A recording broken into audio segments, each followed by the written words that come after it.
Hi friends, ಇವತ್ತು ನಾವು ಬೌದ್ಧ ಧರ್ಮದ ಬಗ್ಗೆ ನೋಡೋಣ. ಇಂದಿನ ತರಗತಿಯಲ್ಲಿ ನಾವು ಜೈನ ಧರ್ಮ, ಅದರ ಉಗಮ ಹೇಗಾಯಿತು ಮತ್ತು ಅದು ಯಾವ ರೀತಿ ಸಮಾಜದ ಮೇಲೆ ಪರಿಣಾಮ ಬೀರಿತು ಎಂಬುದರ ಬಗ್ಗೆ ನಾವು ಜೈನ ಧರ್ಮದಲ್ಲಿ ನೋಡಿದ್ದೀವಿ. ಇವತ್ತು ನಾವು ಬೌದ್ಧ ಧರ್ಮವನ್ನು ನೋಡೋಣ. ಈ ಬೌದ್ಧ ಧರ್ಮದಲ್ಲಿ ಗೌತಮ ಬುದ್ಧ ಸಾಮಾನ್ಯ ಶಕಪೂರ್ವ 563ರಿಂದ 483ರವರೆಗೆ ಇವರ ಕಾಲಾವಧಿ. ಗೌತಮ ಬುದ್ಧನ ಕಾಲಾವಧಿ ಸಾಮಾನ್ಯ ಶಕಪೂರ್ವ 563ರಿಂದ 483ರವರೆಗೆ ಗೌತಮ ಬುದ್ಧನ ಕಾಲಾವಧಿ. ಬೌದ್ಧ ಧರ್ಮದ ಸ್ಥಾಪಕ ಯಾರಂತ ಕೇಳಿದರೆ ಗೌತಮ ಬುದ್ಧ. ಈತ ಜನಿಸಿದ್ದು ಎಲ್ಲಿ ಅಂದರೆ ಸಾಮಾನ್ಯ ಶಕಪೂರ್ವ 563ರಲ್ಲಿ ಲುಂಬಿನಿ ವನದಲ್ಲಿ ಜನಿಸಿದನು. ಕೇಳಿದರೆ ಏನಂತ, ಲುಂಬಿನಿ ವನ ಈಗ ಎಲ್ಲಿದೆ ಅಂತ ಕೇಳಿದರು. ಲುಂಬಿನಿ ವನ ಈಗ ಎಲ್ಲಿದೆ ಅಂತ ಕೇಳಿದರೆ ಅದು ಎಲ್ಲಿದೆ ಅಂದರೆ ನೇಪಾಳದಲ್ಲಿದೆ. ಈತನ ಮೊದಲ ಹೆಸರು ಅಂದರೆ ಗೌತಮ ಬುದ್ಧನ ಮೊದಲ ಹೆಸರು ಏನಂದರೆ ಸಿದ್ಧಾರ್ಥ. ನೋಡಿ, ಜೈನ ಧರ್ಮದಲ್ಲಿ ಸಿದ್ಧಾರ್ಥ ಎಂಬುದು ಮಹಾವೀರನ ತಂದೆ ಹೆಸರು. ಆದರೆ ಇಲ್ಲಿ ಬುದ್ಧನ ಮೊದಲ ಹೆಸರು, ಇಲ್ಲಿ ಬುದ್ಧನ ಮೊದಲ ಹೆಸರು ಅದು ಸಿದ್ಧಾರ್ಥ. ಅದೇ ರೀತಿ ಅವರ ತಂದೆ ತಾಯಿ ಯಾರ್ಯಾರು ನೋಡಿ, ತಂದೆ ಮತ್ತು ತಾಯಿ ಯಾರು ಅಂದರೆ ರಾಜ ಶುದ್ಧೋಧನ ಮತ್ತು ರಾಣಿ ಮಾಯಾದೇವಿ. ಇವರು ಗೌತಮ ಬುದ್ಧನ ತಂದೆ ತಾಯಿ. ಶುದ್ಧೋಧನ ಕಪಿಲವಸ್ತುವಿನ ಶಾಕ್ಯ ಕುಲದ ಮುಖಂಡನಾಗಿರ್ತಾನೆ. ಅವನು ಇದೇ ಕೇಳಿರ್ತಾನೆ. ಅವನು ಶುದ್ಧೋಧನ ಯಾವುದರ ಮುಖಂಡನಾಗಿದ್ದನು ಅಂತ ಕೇಳಿದರು. ಶಾಕ್ಯ ಕುಲದ ಮುಖಂಡನಾಗಿದ್ದನು. ಸಿದ್ಧಾರ್ಥ 7 ದಿನಗಳ ಮಗುವಾಗಿದ್ದಾಗ ಮಾಯಾದೇವಿ ಮರಣವನ್ನು ಹೊಂದಿದಳು. ಅಂದರೆ ಸಿದ್ಧಾರ್ಥ ಅಂದರೆ ಗೌತಮ ಬುದ್ಧ 7 ದಿನದ ಮಗುವಿದ್ದಾಗ ಮಾಯಾದೇವಿ ಏನಿರ್ತದೆ ಅಂದರೆ ಮರಣ ಹೊಂದಿದರು. ಆದ್ದರಿಂದ ಅವನ ಚಿಕ್ಕಮ್ಮ ಅಂದರೆ 2ನೇ ಮದುವೆ ಆಯ್ತಾರೆ. ಯಾರು? ಶುದ್ಧೋಧನ 2ನೇ ಮದುವೆ ಆಯ್ತಾನೆ. ಅವರ ಚಿಕ್ಕಮ್ಮ ಯಾರು ಅಂದರೆ ಮಹಾಪ್ರಜಾಪತಿ ಗೌತಮಿ. ಇವರು ಗೌತಮ ಬುದ್ಧನ ಚಿಕ್ಕಮ್ಮ. ಚಿಕ್ಕದಿನಿಂದ 7 ದಿನದಿಂದ ಮರಣ ಹೊಂದಿದಂತಹ ಮಾಯಾದೇವಿಯ ನಂತರ ಚಿಕ್ಕಮ್ಮನಾಗಿದ್ದಂತಹ ಮಹಾಪ್ರಜಾಪತಿ ಗೌತಮಿ ಈ ಗೌತಮ ಬುದ್ಧನನ್ನು ಏನು ಮಾಡ್ತಾರೆ ಅಂದರೆ ಪೋಷಿಸಿದಳು. ಸಿದ್ಧಾರ್ಥನನ್ನು ಅತ್ಯಂತ ಸುಖಭೋಗದಲ್ಲಿ ಬೆಳೆಸಲಾಗಿತ್ತು. ಸಿದ್ಧಾರ್ಥನಿಗೆ ಅತ್ಯಂತ ಸುಖಭೋಗದಲ್ಲಿ ಏನು ಮಾಡ್ತಾರೆ ಅಂದರೆ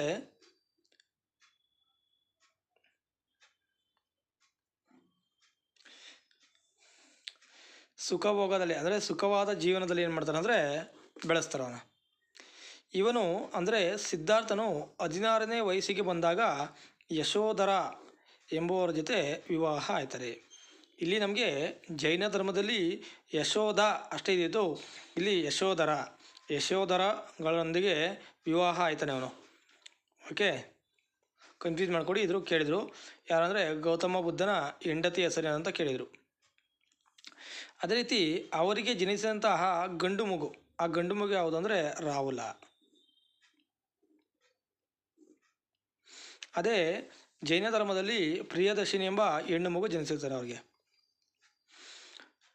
ಜಾತಕ ಕಥೆಗಳ ಪ್ರಕಾರ ಒಂದು ದಿನದ ಸಂಜೆ ಸಿದ್ಧಾರ್ಥನ ಏನು ಮಾಡ್ತಾನೆ ಅಂದರೆ ಮನೆಯಿಂದ ಆಚೆಗೆ ಹೋದಾಗ, ಅಂದರೆ ಈತನನ್ನು ಅತ್ಯಂತ ಸುಖಭೋಗದಲ್ಲಿ ಬೆಳೆಸ್ತಾ ಇರ್ತಾರೆ. ಅಂದರೆ ರಾಜ್ಯದ ಒಳಗಡೆ ಸುಖಭೋಗದಲ್ಲಿ ಏನಂದರೆ ಬೆಳೆಸ್ತಾ ಇರ್ತಾರೆ. ಆ ಸಂದರ್ಭದಲ್ಲಿ ಒಂದು ದಿನ ಏನು ಮಾಡ್ತಾರೆ ಅಂದರೆ ಸಿದ್ಧಾರ್ಥನು ಅರಮನೆಯಿಂದ ಹೊರಗಡೆ ಬರ್ತಾನೆ. ಆಚೆ ಬಂದಾಗ ಅಲ್ಲಿ ಇವನಿಗೆ ಒಟ್ಟು 4 ರೀತಿಯಾದ ದೃಶ್ಯಗಳನ್ನು ಕಾಣ್ತಾನೆ. ಆ 4 ರೀತಿಯ ದೃಶ್ಯಗಳು ಯಾವುವು ಅಂದರೆ ನೋಡಿ, ಒಬ್ಬ ವೃದ್ಧ ಅಂದರೆ ವಯಸ್ಸಾದ ಒಬ್ಬ ಮುದುಕನ್ನು ನೋಡ್ತಾರೆ. ಅದೇ ರೀತಿ ಒಬ್ಬ ರೋಗಿನ ನೋಡ್ತಾನೆ. ಹಾಗೆ ಒಂದು ಶವಯಾತ್ರೆ ನೋಡ್ತಾನೆ ಮತ್ತು ಒಬ್ಬ ಸನ್ಯಾಸಿಯನ್ನು ನೋಡ್ತಾನೆ. ಅವನು ಈ 4 ಜನರನ್ನು ಏನು ಮಾಡ್ತಾನೆ ಅಂದರೆ ಗೌತಮ ಬುದ್ಧ ಅಬ್ಸರ್ವ್ ಮಾಡ್ತಾನೆ. ಮೊದಲ 3 ದೃಶ್ಯಗಳಲ್ಲಿ ನೋಡಿ, ಮೊದಲ 3 ದೃಶ್ಯಗಳು ಅಂದರೆ ವೃದ್ಧ, ರೋಗಿ ಮತ್ತು ಶವಯಾತ್ರೆ ದೃಶ್ಯಗಳಲ್ಲಿ ಸಿದ್ಧಾರ್ಥನಿಗೆ ಕೇವಲ ದುಃಖ ಮತ್ತು ನೋವನ್ನು ಕಂಡನು. ದುಃಖ ಮತ್ತು ನೋವನ್ನು ಮಾತ್ರ ಆತ ಕಾಣ್ತಾನೆ.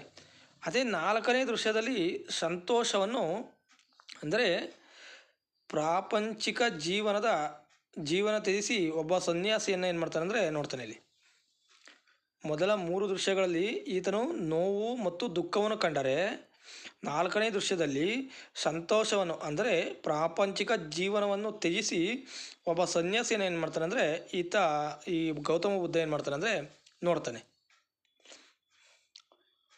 ಯಾವುದರ ಪ್ರಕಾರ ಹೇಳ್ತಾರೆ ಅಂದರೆ ಇದೆಲ್ಲವ ಜಾತಕ ಕಥೆಯ ಪ್ರಕಾರ ಇದರ ಬಗ್ಗೆ ತಿಳಿಸ್ತಾ ಹೋಯ್ತಾರೆ. ಇದು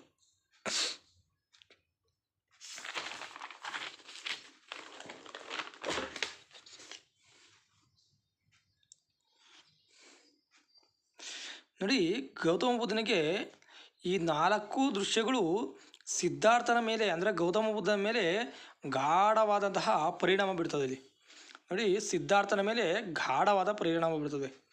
ಆದ್ದರಿಂದ ಸಿದ್ಧಾರ್ಥ ಏನು ಮಾಡ್ತಾನೆ ಅಂದರೆ ಪ್ರಾಪಂಚಿಕ ಜೀವನವನ್ನು ತ್ಯಜಿಸಲು ನಿರ್ಧರಿಸ್ತಾನೆ. ಅಂದರೆ ರಾಜ್ಯದಲ್ಲಿ ಸುಖವಾದ ಜೀವನವನ್ನು ಹಾಗೂ ಸಂಸಾರವನ್ನೇ ತ್ಯಜಿಸಲು ನಿರ್ಧಾರ ಮಾಡ್ತಾನೆ.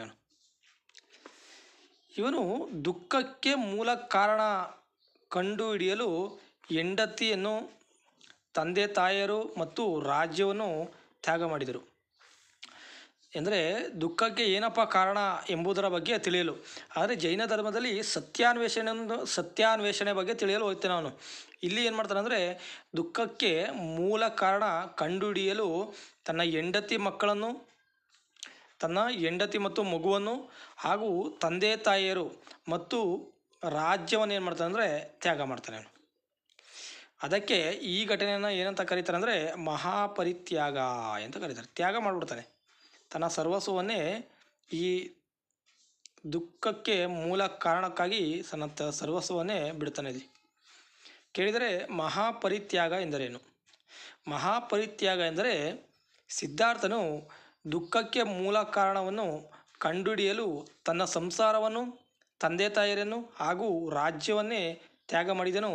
ಇದನ್ನೇ ಏನಂತ ಕರೀತಾರೆ ಅಂದರೆ ಮಹಾಪರಿತ್ಯಾಗ ಎಂದು ಕರೀತಾರೆ. ಹಾಗೆ ಸಿದ್ಧಾರ್ಥನು ಕಾಡಿಗೆ ಹೋಗ್ತಾನೆ. ಕಾಡಿನಲ್ಲಿ ಅಲೆಮಾರಿ ಸನ್ಯಾಸಿ ಜೀವನ ಏನು ಮಾಡ್ತಾನೆ ಅಂದರೆ ನಡೆಸ್ತಾ ಇರ್ತಾನೆ. ಅಂದರೆ ಒಂದು ಕಡೆಯಿಂದ ಇನ್ನೊಂದು ಕಡೆಗೆ ಅಲೆದಾಡ್ತಾ ಇರ್ತಾನೆ. ಅವನು ಆಸೆಯಿಂದ ದೂರವಿದ್ದನು. ಅಂದರೆ ಯಾವುದೇ ರೀತಿಯ ಇವನಿಗೆ ಆಸೆ ಇರಲಿಲ್ಲ.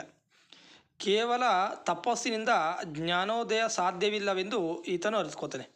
ಅಂದರೆ ಕೇವಲ ತಪಸ್ಸು ಮಾಡಿದರೆ ನಮಗೆ ಜ್ಞಾನೋದಯ ಆಗುವುದಿಲ್ಲ ಅಂತ ಇವನು ತಿಳ್ಕೊತಾನೆ. ಅವನು ತನ್ನ 35ನೇ ವಯಸ್ಸಿನಲ್ಲಿ ಇವನಿಗೆ ಜ್ಞಾನೋದಯ ಆಯ್ತದೆ. ಎಲ್ಲಪ್ಪ ಜ್ಞಾನೋದಯ ಆಯ್ತದೆ ಅಂದರೆ ಗಯಾ ಎಂಬಲ್ಲಿ ಆಲದ ಮರದ ಕೆಳಗಡೆ ಏನು ಮಾಡ್ತದೆ ಅಂದರೆ ಇವನಿಗೆ ಜ್ಞಾನೋದಯ ಆಯ್ತದೆ. ಇದು ಸಹ ಕ್ವಶನ್ ಕೇಳಿದ್ದಾರೆ. ಗೌತಮ ಬುದ್ಧನಿಗೆ ಜ್ಞಾನೋದಯವಾದ ಸ್ಥಳ ಯಾವುದು ಅಂದರೆ ಗಯಾ. ಅದೇ ವರ್ಧಮಾನ ಮಹಾವೀರನಿಗೆ ಜ್ಞಾನೋದಯವಾದಂತಹ ಸ್ಥಳ ಯಾವುದು? ಜೃಂಬಿಕಾ. ಯಾರಿಗೆ? ವರ್ಧಮಾನ ಮಹಾವೀರನಿಗೆ ಜ್ಞಾನೋದಯವಾದಂತಹ ಸ್ಥಳ. ಓಕೆ, ಇದು ಅರ್ಥ ಆಯ್ತದ ಅಂತ ತಿಳ್ಕೊತೀನಿ. ಅರಳಿ ಮರ ಇದೆಯಲ್ಲ, ಅರಳಿ ಮರದ ಕೆಳಗಡೆ ಏನಾಯ್ತದೆ ಅಂದರೆ ಈ ಗೌತಮ ಬುದ್ಧನಿಗೆ ಗಯಾದಲ್ಲಿ ಜ್ಞಾನೋದಯ ಆಯ್ತದೆ. ಅಂದಿನಿಂದ ಸಿದ್ಧಾರ್ಥ ಎಂಬ ಹೆಸರಿನ ಬದಲಾಗಿ ಬುದ್ಧನೆಂದು ಹೆಸರಿಡಲಾಗಿದೆ. ಈತನನ್ನು ಬುದ್ಧನೆಂದು ಹೆಸರಾದವನು ಬುದ್ಧ ಅಂತ ಕರೀತಾನೆ. ಅವನು ಬುದ್ಧನೆಂದರೆ ಜ್ಞಾನ ಪಡೆದವನು ಎಂದರ್ಥ. ಈತನಿಗೆ ಮತ್ತೊಂದು ಹೆಸರನ್ನು ಕರೀತಾರೆ ತಥಾಗತ ಅಂತ. ಇದು ಸಹ ಕೇಳಿದರೆ ತಥಾಗತ ಎಂದು ಯಾರನ್ನು ಕರೀತಾರೆ ಅಂತ ಕೇಳಿದರೆ ಗೌತಮ ಬುದ್ಧನನ್ನು ತಥಾಗತ ಅಂತ ಕರೀತಾರೆ. ತಥಾಗತ ಎಂದರೇನು ಅಂತ ಸಹ ಕ್ವಶನ್ ಕೇಳಿದರೆ ಏನು ಕ್ವಶನ್ ಅಂದರೆ ತಥಾಗತ ಎಂದರೇನು ಅಂತ ಕೇಳಿದರೆ ಅದು ಸತ್ಯವನ್ನು ಅರಿತವನು ಎಂದರ್ಥ. ಎಲ್ಲ ಸತ್ಯವನ್ನು ತಿಳಿದವನು, ಅರಿತವನು ಎಂದರ್ಥ. ಇವರು ಸ್ಥಾಪಿಸಿದಂತಹ ಧರ್ಮ ಅಂದರೆ ಈ ಗೌತಮ ಬುದ್ಧನು ಸ್ಥಾಪಿಸಿದಂತಹ ಧರ್ಮ ಯಾವುದು ಅಂದರೆ ಬೌದ್ಧ ಧರ್ಮ. ಬುದ್ಧ ತನ್ನ ಉಳಿದ ಜೀವನವನ್ನು ಜನ ಕಲ್ಯಾಣಕ್ಕಾಗಿ ಏನು ಮಾಡ್ತಾನೆ ಅಂದರೆ ಮೀಸಲಿಡ್ತಾನೆ. ಏನಕ್ಕೆ ಅಂದರೆ ಅಲ್ಲಿ ಸಾಮಾನ್ಯ ಜನರಿಗೆ ಬೇಕಾಗುವಂತಹ ಬೋಧನೆಗಳನ್ನು ಒಂದೊಂದಾಗಿ ಮಾಡ್ತಾ ಹೋಗ್ತಾನೆ. ಆ ಮಾಡುವಂಥ ಸಂದರ್ಭದಲ್ಲಿ ಗೌತಮ ಬುದ್ಧನು ಪ್ರಥಮವಾಗಿ ತನ್ನ ಪ್ರಥಮ ವಚನ ಅಥವಾ ಬೋಧನೆಯನ್ನು ಎಲ್ಲಿ ನೀಡಿದನು ಅಂತ ಕ್ವಶನ್ ಕೇಳಿದ್ದಾರೆ. ಆದರೆ ಗೌತಮ ಬುದ್ಧನು ತನ್ನ ಪ್ರಥಮ ವಚನವನ್ನು ಆಯಿತಾ, ಗೌತಮ ಬುದ್ಧನು ತನ್ನ ಪ್ರಥಮ ಬೋಧನೆಯನ್ನು ಎಲ್ಲಿ ನೀಡಿದರು ಅಂತ ಕ್ವಶನ್ ಕೇಳಿದ್ದಾರೆ. ಎಲ್ಲಿ ಅಂದರೆ ಬನಾರಸ್ ಸಮೀಪದ ಸಾರನಾಥದ ಜಿಂಕೆವನಕ್ಕೆ ತೆರಳಿ ಅಲ್ಲಿ ಏನು ಮಾಡ್ತಾರೆ ಅಂದರೆ ಪ್ರಥಮ ವಚನ ಅಥವಾ ಬೋಧನೆಯನ್ನು ನೀಡ್ತಾನೆ. ಉತ್ತರ ಸಾರನಾಥದ ಜಿಂಕೆವನದಲ್ಲಿ ಪ್ರಥಮ ವಚನವನ್ನು ಅಥವಾ ಬೋಧನೆಯನ್ನು ಗೌತಮ ಬುದ್ಧ ಸಾಮಾನ್ಯ ಜನರಿಗೆ ಮಾಡ್ತಾನೆ. ಇದನ್ನು ಏನಂತ ಕರೀತಾರೆ ಅಂದರೆ ನೋಡಿ, ಧರ್ಮಚಕ್ರ ಪರಿವರ್ತನ ಅಥವಾ ಧರ್ಮಚಕ್ರದ ತಿರುಗುವಿಕೆ ಎಂದು ಕರೀತಾರೆ ಇದು. ಓಕೆ, ಧರ್ಮಚಕ್ರ ಪರಿವರ್ತನ ಎಂದರೇನು ಅಂತ ಕ್ವಶನ್ ಕೇಳಿದ್ದಾರೆ. ಈ ರೀತಿ ಇವನು ತನ್ನ ಪ್ರಥಮ ವಚನವನ್ನು ಸಾರನಾಥದ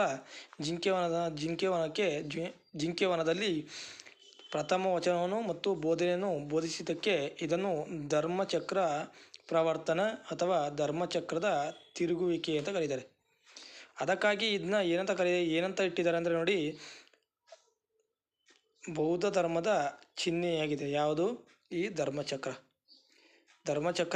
ಬೌದ್ಧ ಧರ್ಮದ ಚಿಹ್ನೆಯಾಗಿದೆ.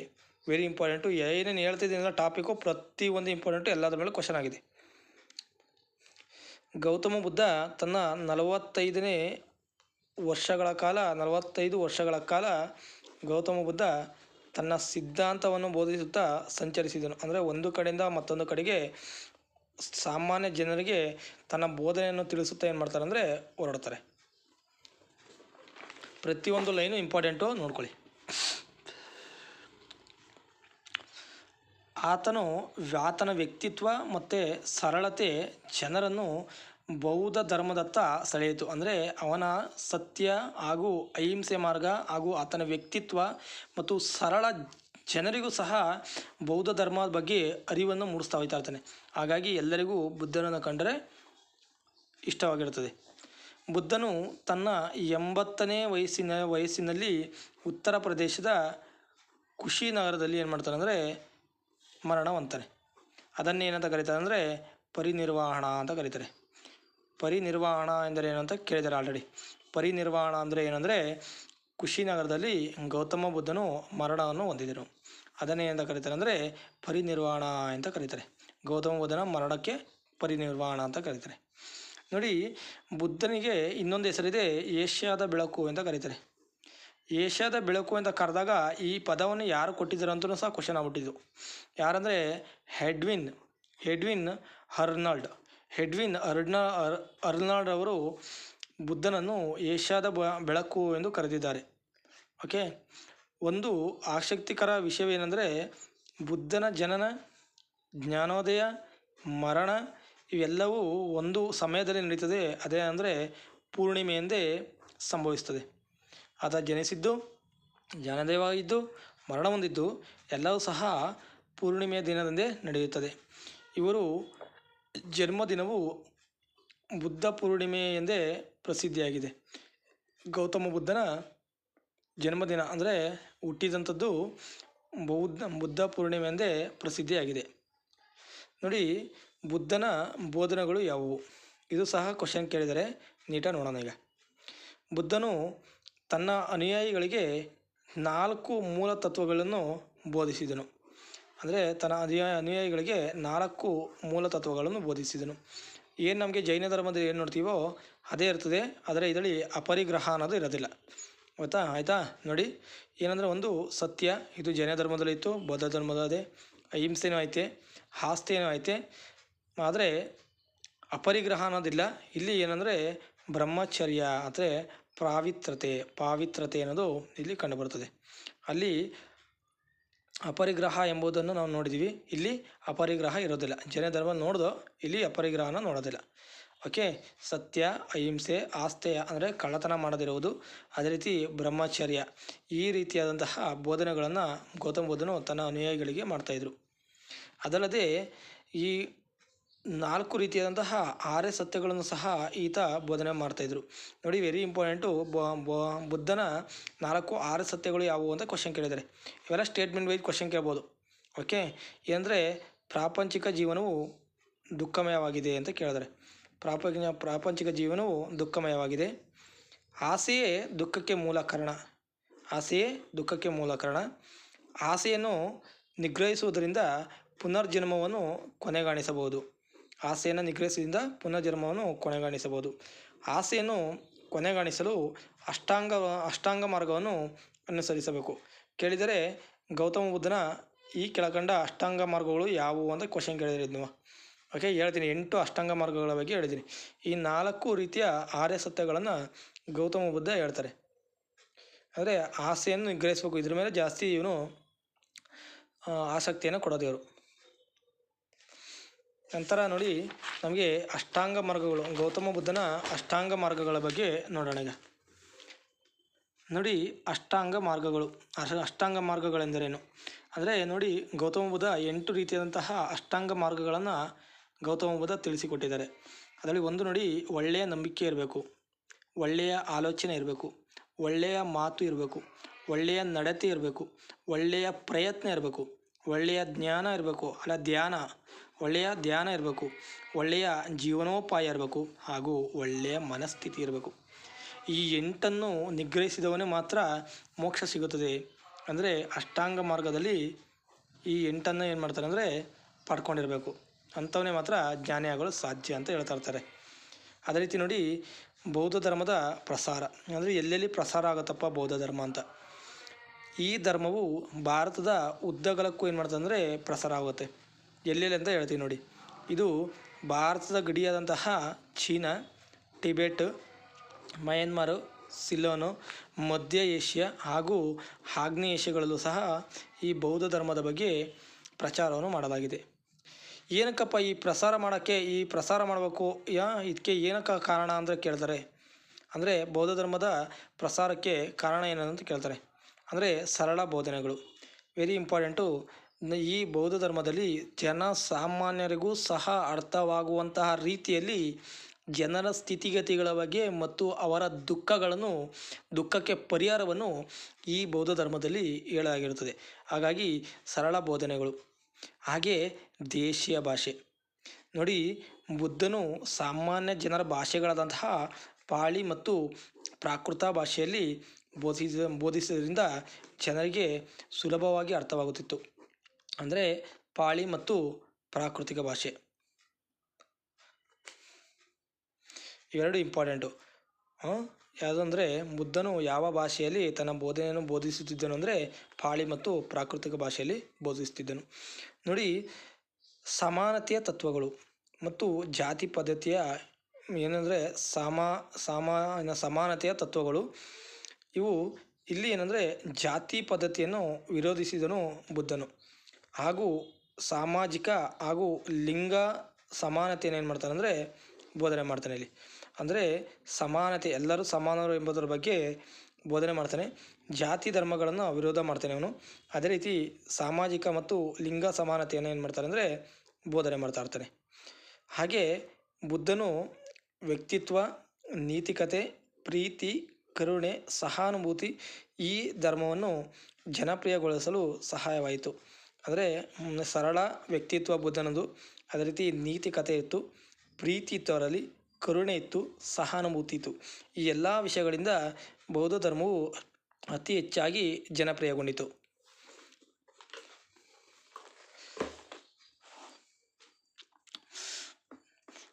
ಮತ್ತು ಇನ್ನೊಂದು ಯಾವುದಂದರೆ ನೋಡಿ, ಪ್ರಸಾರಕ್ಕೆ ಕಾರಣವಾದದ್ದು ನೋಡಿ ಬೌದ್ಧ ಸಂಘಗಳ ಪಾತ್ರ.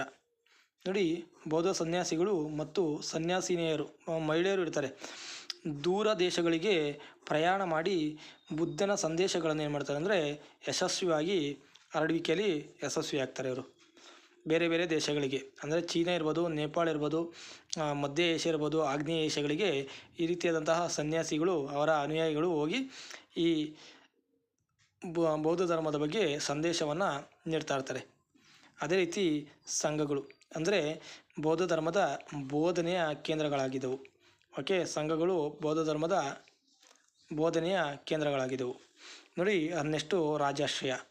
ಈ ಬೌದ್ಧ ಧರ್ಮವನ್ನು ಹಲವಾರು ರಾಜರುಗಳು ಅನುಕರಣೆ ಮಾಡ್ತಾ ಇರ್ತಾರೆ. ಅದರಲ್ಲಿ ಯಾರ್ಯಾರಂದರೆ ಅಶೋಕ ಇರ್ಬೋದು, ಕಾನಿಷ್ಕ, ಹರ್ಷವರ್ಧನ ಈ ಬೌದ್ಧ ಧರ್ಮಕ್ಕೆ ಆಶ್ರಯವನ್ನು ನೀಡಿದರು ಮತ್ತು ಅದನ್ನು ಅನುಸರಿಸಿದರು. ವೆರಿ ಇಂಪಾರ್ಟೆಂಟ್ ಅಂದರೆ ನೋಡಿ, ಇದರ ಮೇಲೆ ತುಂಬ ಸಲ ಕ್ವಶನ್ ಕೇಳಿದರೆ ಇದನ್ನ ತುಂಬ ನೀಟಾಗಿ ನೋಡ್ಕೊಳ್ಳಿ.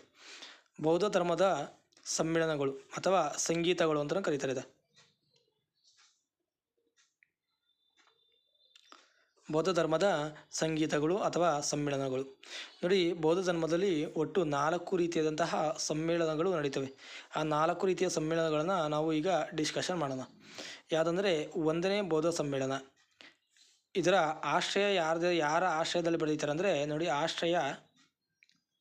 ಯಾರ ಆಶ್ರಯದಲ್ಲಿ ಅಂದರೆ ಅಜಾತಶತ್ರು ಇದರಲ್ಲ, ಅವರ ರಾಜಾಶ್ರಯದಲ್ಲಿ ಈ 1ನೇ ಬೌದ್ಧ ಸಮ್ಮೇಳನ ನಡೀತದೆ. ಈತ ಅಜಾತಶತ್ರು ಇದರಲ್ಲ, ಇವರು ಆರ್ಯಾಂಕ ವಂಶದ ರಾಜ. ಯಾರು ಅಜಾತಶತ್ರು ಈ ರಾಜ ಎಲ್ಲಿಗೆ ಸಂಬಂಧಿಸಿದ ಅಂದರೆ ಆರ್ಯಾಂಕ ಸಾಮ್ರಾಜ್ಯ ರಾಜ ಇವರು. ಇವರ ಕಾಲದಲ್ಲಿ ಏನು ಮಾಡ್ತಾರೆ ಅಂದರೆ ಇವರ ಆಶ್ರಯದಲ್ಲಿ 1ನೇ ಬೌದ್ಧ ಸಮ್ಮೇಳನ ಏನು ಮಾಡ್ತಾರೆ ಅಂದರೆ ನಡೆಯುತ್ತೆ. ಈ 1ನೇ ಬೌದ್ಧ ಸಮ್ಮೇಳನ ನಡೀತದೆ. ಎಷ್ಟು ನಡೀತದೆ ಅಂದರೆ ಸಾಮಾನ್ಯ ಶಕಪೂರ್ವ 483ರಲ್ಲಿ ನಡೆಯುತ್ತದೆ. ಎಲ್ಲಿ ನಡೀತದೆ ಅಂತ ಕೇಳಿದ್ರೆ ರಾಜಗೃಹದಲ್ಲಿ ನಡೀತದೆ.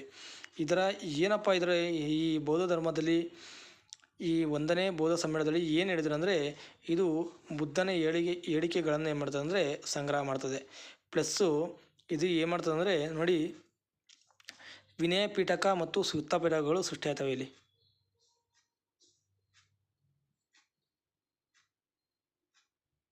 ವಿನಯ ಪೀಠಕ, ಸುತ್ತ ಪೀಠಕ ಇಲ್ಲಿ ರಚನೆ ಆಯ್ತವೆ. ಇಲ್ಲಿ ತ್ರಿಪೀಠಕಗಳು ಅಂತ ಬರ್ತವೆ. ಇದರಲ್ಲಿ ಮುಂದೆ ಹೇಳ್ತೀನಿ, ಅದು ಮುಂದೆ ಅದೇ. ತ್ರಿಪೀಠಕಗಳಲ್ಲಿ ನೋಡಿ, ವಿನಯ ಪೀಠಕ ಮತ್ತು ಸುತ್ತ ಪೀಠಕ ಈ 1ನೇ ಬೌದ್ಧ ಸಮ್ಮೇಳನದಲ್ಲಿ ಕಂಡುಬರುತ್ತದೆ. ಇದರ ಅಧ್ಯಕ್ಷತೆಯನ್ನು ವಹಿಸ್ಕೊಂಡು ಯಾರಂದರೆ ಮಹಾಕಶ್ಯಪ. 1ನೇ ಬೌದ್ಧ ಸಮ್ಮೇಳನದ ಅಧ್ಯಕ್ಷತೆ ಮಹಾಕಶ್ಯಪ. ಯಾರ ಆಶ್ರಯದಲ್ಲಿ? ಅಜಾತ ಶತ್ರುವಿನ ಆಶ್ರಯದಲ್ಲಿ. ಮತ್ತು ವಿನಯ ಪೀಠಕ ಮತ್ತು ಸುತ್ತ ಪೀಠಕದ ಬಗ್ಗೆ ಇಲ್ಲಿ ಮಾತನಾಡಿದ್ದಾರೆ. ಎರಡನೇದಾಗಿ ಯಾವ್ದು ಬರ್ತಂದರೆ ನೋಡಿ, ನಮಗೆ ಎರಡನೇದಾಗಿ ಬೌದ್ಧ ಸಮ್ಮೇಳನ, 2ನೇ ಬೌದ್ಧ ಸಮ್ಮೇಳನ ಕಾಲಾಶೋಕ. ಈತ ಯಾವ ವಂಶದವನು ಅಂದರೆ ಶಿಶುನಾಗದ ವಂಶದವನು. ಇದರ ಅಧ್ಯಕ್ಷತೆಯನ್ನು ಯಾರು ವಹಿಸ್ಕೊಂಡಿರ್ತಾರೆ ಅಂದರೆ ಈ ಸೈಡ್ ಬರ್ದಿದ್ದೀವಿ ನೋಡಿ, ಅಧ್ಯಕ್ಷತೆ ಅಂತ ಸಬಕಾಮಿ ಎಂಬುವರು ಅಧ್ಯಕ್ಷತೆಯನ್ನು ವಹಿಸ್ಕೊಂಡಿರ್ತಾರೆ.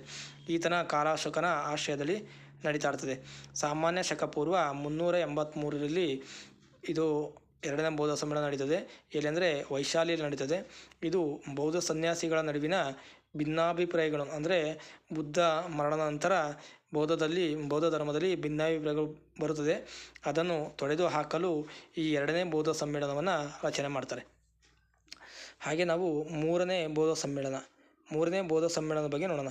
ಈ 3ನೇ ಬೌದ್ಧ ಸಮ್ಮೇಳನ ಇದು ಸಾಮಾನ್ಯ ಶಕಪೂರ್ವ 250ರಲ್ಲಿ ಪಾಟಲಿಪುತ್ರದಲ್ಲಿ ಯಾರ ಆಶ್ರಯದಲ್ಲಿ ನಡೀತಪ್ಪ ಅಂದರೆ ಮೌರ್ಯ ವಂಶದ ಅಶೋಕನ ಆಶ್ರಯದಲ್ಲಿ ಇದು ನಡೀತದೆ. ಮೌರ್ಯ ಸಾಮ್ರಾಜ್ಯದ ದೊರೆ ಅಶೋಕ ಇರ್ತಾನೆ, ಅವನ ಆಶ್ರಯದಲ್ಲಿ ನಡೀತದೆ. ಅಧ್ಯಕ್ಷತೆ ಯಾರು ಇರ್ತಾರಪ್ಪ ಅಂದರೆ ಮೊಘಲಿಪುತ್ರ ತಿಸ್ಸರವರ ಆಶ್ರಯದ ಅಧ್ಯಕ್ಷತೆಯಲ್ಲಿ ಈ 3ನೇ ಬೌದ್ಧ ಸಮ್ಮೇಳನ ಏನು ಮಾಡ್ತದೆ ಅಂದರೆ ನಡೆಯುತ್ತೆ. ಅದೇ ರೀತಿ ಇಲ್ಲಿ ನಮಗೆ ಮೊದಲನೇ ಬೌದ್ಧ ಸಮ್ಮೇಳನದಲ್ಲಿ ಹೇಳಿದೆ ವಿನಯ ಪೀಠಕ ಮತ್ತು ಸುತ್ತ ಪೀಠಕಗಳು ಸೃಷ್ಟಿಯಾದಂಥ. ಅದೇ ರೀತಿ ನೋಡಿ, ಈ 3ನೇ ಬೌದ್ಧ ಸಮ್ಮೇಳನದಲ್ಲಿ ನಮಗೆ ಅಭಿಧಮ್ಮಿ ಪೀಠಕ ಇಲ್ಲಿ ರಚನೆ ಆಗುತ್ತೆ. ಇಲ್ಲಿ very very important. Abhidhamma Pitaka ಯಾವ ಸಮ್ಮೇಳನದಲ್ಲಿ ರಚನೆ ಆಯಿತು ಅಂತ ಕೇಳಿದ್ದಾರೆ. ಅಂದರೆ ಅಭಿಧಮ್ಮ ಪೀಠಕ ಇದು 3ನೇ ಬೌದ್ಧ ಸಮ್ಮೇಳನದಲ್ಲಿ ರಚನೆ ಆಯಿತು.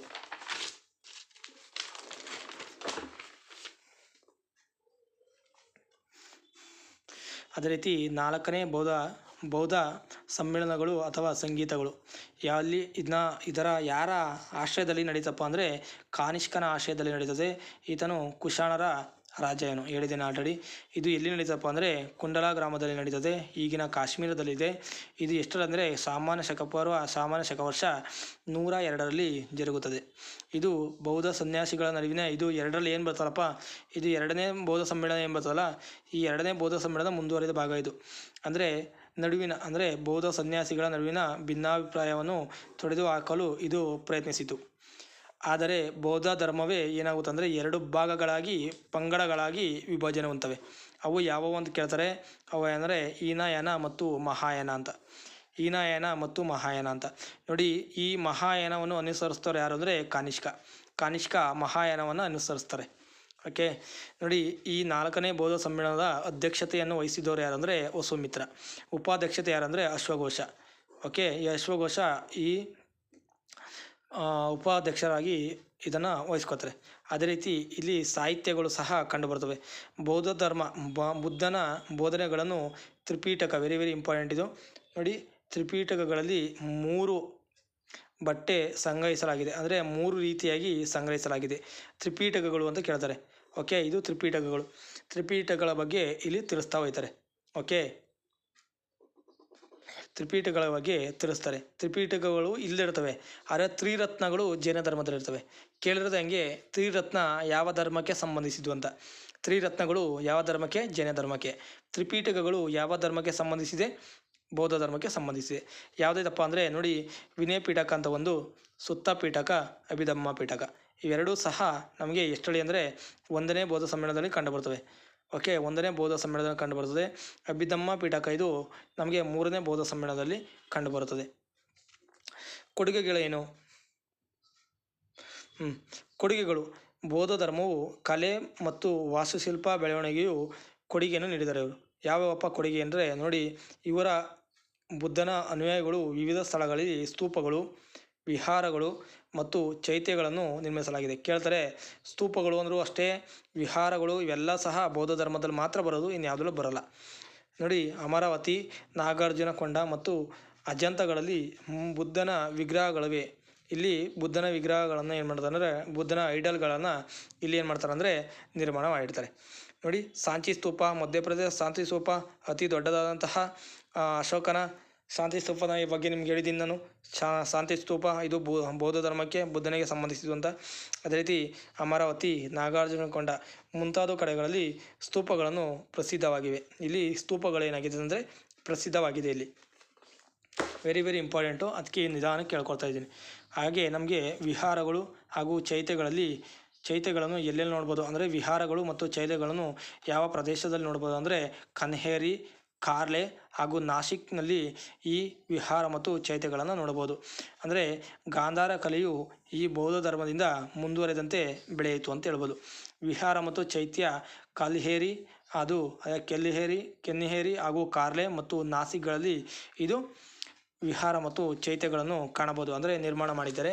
ಅದೇ ರೀತಿ ನಮಗೆ ವ್ಯತ್ಯಾಸ ಇರಬೇಕಿದು. ನೋಡಿ, ನಮಗೆ ಸ್ತೂಪಗಳು ಎಲ್ಲೆಲ್ಲಿ ಕಂಡು ಬರ್ತವೆ ಅಂದರೆ ಸಾಂಚಿ ಸ್ತೂಪ, ಅಮರಾವತಿ ಮತ್ತು ನಾಗಾರ್ಜುನಕೊಂಡದಲ್ಲಿ ನಮಗೆ ಸ್ತೂಪಗಳನ್ನು ನಾವು ನೋಡಬಹುದಾಗಿದೆ. ಇಷ್ಟು ನಾವು ಬೌದ್ಧ ಧರ್ಮದ ಬಗ್ಗೆ ಅಧ್ಯಯನವನ್ನು ಸೆಕೆಂಡ್ PUCಯಲ್ಲಿರುವಂತಹ ಬೌದ್ಧ ಧರ್ಮದ ಬಗ್ಗೆ ನೋಡಿದ್ವಿ. ಇದನ್ನು ನೀವು ನೀಟಾಗಿ ನೋಟ್ಸ್ ಮಾಡ್ಕೊಳ್ಳಿ. ಒಟ್ಟು ಬೌದ್ಧ ಸಮ್ಮೇಳನಗಳ ಬಗ್ಗೆ ವೆರಿ ವೆರಿ ಇಂಪಾರ್ಟೆಂಟು. 4 ಬೌದ್ಧ ಸಮ್ಮೇಳನಗಳ ಬಗ್ಗೆ ನೀವು ಅಧ್ಯಯನ ಮಾಡಬೇಕಾಗಿರ್ತದೆ. ತ್ರಿಪೀಠಗಳ ಬಗ್ಗೆ ನೀವು ತಿಳ್ಕೊಂಡಿರ್ಬೇಕಾಗಿದೆ. ಹಾಗೆ ಇಲ್ಲಿ ಅಧ್ಯಕ್ಷತೆಗಳು ಅಂದರೆ ಈ 4 ಬೌದ್ಧ ಸಮ್ಮೇಳನದಲ್ಲಿ ಕಂಡುಬರುವಂತಹ ಅಧ್ಯಕ್ಷರುಗಳು ಹಾಗೂ ಅವರು ಯಾವ ಆಶ್ರಯದಲ್ಲಿ ಬೌದ್ಧ ಸಮ್ಮೇಳನ ನಡೀತು ಅಂತ ನೋಡ್ಕೋಬೇಕು, ಇಸ್ವಿ ನೋಡ್ಕೋಬೇಕು, ಮತ್ತು ಎಲ್ಲಿ ನಡೀತು ಮತ್ತು ಅದರ ಉದ್ದೇಶ ಏನು, ಇಷ್ಟು ನಾವು ಬೌದ್ಧ ಸಮ್ಮೇಳನಗಳು ಅಥವಾ ಸಂಗೀತಗಳಲ್ಲಿ ನಾವು ತಿಳ್ಕೋಬೇಕಾಗಿರ್ತದೆ.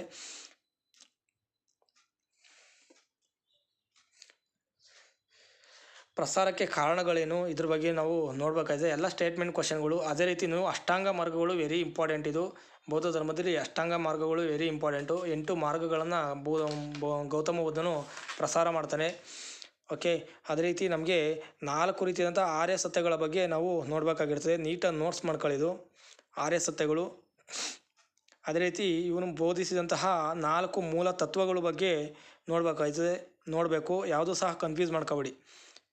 ಇದು ಸ್ಟೇಟ್ಮೆಂಟ್ ವೈಸ್ ಕ್ವಶನ್ಗಳು. ಇವೆಲ್ಲ ಒನ್ ವರ್ಡ್ ಆನ್ಸರ್ ಕ್ವಶನ್ಗಳ ಬಗ್ಗೆ ಬರ್ತವೆ ಇವು. ಬುದ್ಧ ಪೂರ್ಣಿಮೆ ಅಂದ್ರೇನು, ಏಷ್ಯಾದ ಬೆಳಕು ಅಂತ ಯಾರು ಕರೆದ್ರು, ಮತ್ತು ಪರಿನಿರ್ವಾಣ ಅಂದ್ರೇನು, ಧರ್ಮಚಕ್ರ ಅಂದ್ರೇನು, ಧರ್ಮಚಕ್ರ ಪ್ರವರ್ತನ ಅಂದ್ರೇನು, ಎಲ್ಲಿ ಮೊದಲ ಬಾರಿಗೆ ಬೋಧನೆ ಮಾಡಿದರು ಇವರು, ತಥಾಗತ ಅಂದ್ರೇನು, ತಥಾಗತ ಅಂತ ಯಾರ ಕರೀತಾರೆ,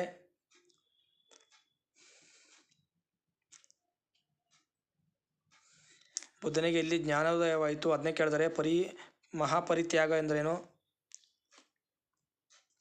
ಮತ್ತು ಬುದ್ಧನಿಗೆ ಕಂಡಂತಹ ನಾಲ್ಕು ದೃಶ್ಯಗಳು ಯಾವುವು, ಆ 4 ದೃಶ್ಯಗಳಲ್ಲಿ ಪರಿಣಾಮ ಬೀರಿದಂತಹ 3 ದೃಶ್ಯಗಳು ಯಾವುವು, ಅವನ ಮಗನ ಹೆಸರೇನು, ಈ 4 ದೃಶ್ಯಗಳು ಯಾವ ಕಥೆಯಲ್ಲಿ ಕಂಡುಬರುತ್ತದೆ ಅಂತ ಸಹ ಕ್ವಶನ್ ಕೇಳಿದರೆ ಜಾತಕ ಕಥೆಗಳು, ತನ್ನ ಮಗನ ಹೆಸರು ಮತ್ತು ಅವಳ ಹೆಂಡತಿ ಹೆಸರು, ತಂದೆ ತಾಯಿ ಹೆಸರು, ಮತ್ತು ಅವರ ಮಲತಾಯಿಯಾದಂತಹ ಮಹಾ ಪ್ರಜಾಪತಿ ಗೌತಮಿ ಅಂದರೆ ಚಿಕ್ಕಮ್ಮ, ಶಾಕ್ಯ ಕುಲಕ್ಕೆ ಸೇರಿದವರು ಇವರು,